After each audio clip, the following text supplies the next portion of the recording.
বাড়িতে ওই যে হচ্ছে আমার বাড়ি। বাড়িতে একটা পুজো, তা ওই পুজোতে তাই এই যে সব খাবার দাবার তৈরি হচ্ছে।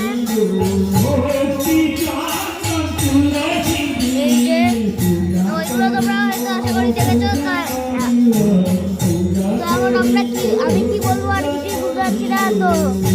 তো সবাই বলে কি যে আপনি এই টাকা খাবার কেন, যে এটা কিরকম করতে হবে নিজে বুঝারি না।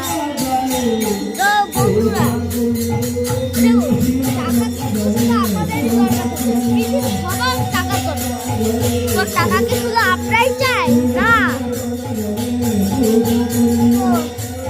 আর কি করি, হ্যাঁ বাবা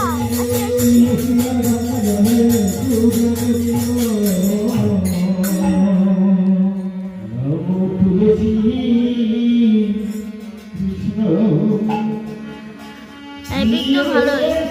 তো ঠিক আছে, আজকের মতো আমাদের ব্লগ এখানেই শেষ করছি।